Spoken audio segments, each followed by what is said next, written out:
Salam sejahtera di dalam Tuhan Yesus Kristus. Saudara-saudaraku yang dikasihi Tuhan, untuk menjadi orang Kristen, itu berarti kita harus kembali ke kemanusiaan kita yang asali. Artinya kembali hidup terarah kepada Allah, hidup dengan Kristus sebagai pedoman dan panutan, hidup di dalam keadilan, perdamaian, kebenaran, kejujuran, dan sebagainya. Di dalam Roma pasal 10 ayat 9 dan 10 dikatakan, sebab jika kamu mengaku dengan mulutmu bahwa Yesus adalah Tuhan dan percaya dalam hatimu bahwa Allah telah membangkitkan Dia dari antara orang mati, maka kamu akan diselamatkan. Karena dengan hati orang percaya dan dibenarkan, dan dengan mulut orang mengaku dan diselamatkan.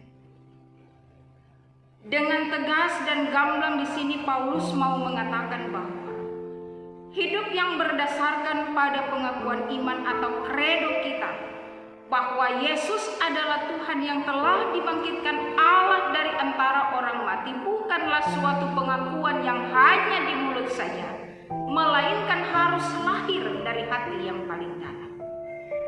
Inilah yang disebut kebenaran yang menyelamatkan.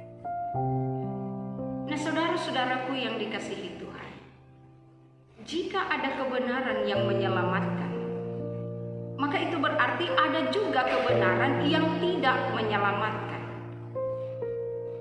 Dikatakan demikian karena para ahli Taurat di zaman Yesus maupun Rasul Paulus seringkali memutarbalikkan hukum Taurat untuk membenarkan argumen mereka. Karena itu selaku gereja, kita harus menyatakan kebenaran itu tanpa ada maksud-maksud tertentu yang tidak bernuansa keselamatan. Sebab kebenaran yang bernuansa keselamatan haruslah kebenaran yang bukan hanya bagaimana diri kita diselamatkan, tapi bagaimana juga orang lain diselamatkan oleh kebenaran yang kita beritakan.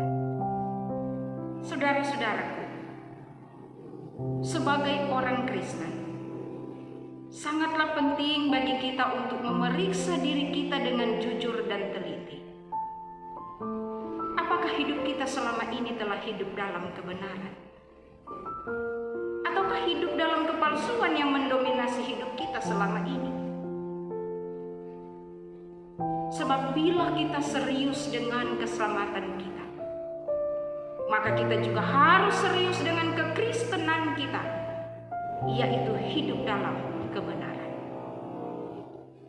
Saudara-saudara, kekristenan kita atau keselamatan kita tidaklah ditentukan oleh kapan kita menjadi orang percaya, melainkan oleh bagaimana kita memperlakukan kebenaran dengan sungguh-sungguh, bukan hanya dari mulut, melainkan dari hati kita.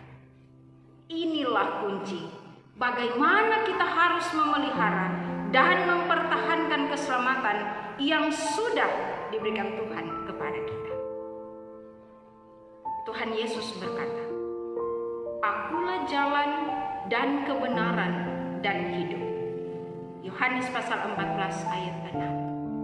Jadi kalau kita ingin diselamatkan, maka kita harus hidup dengan benar menurut kebenaran yang diinginkan oleh Tuhan Yesus. Tuhan Yesus memberkati dan menolong kita. Amin.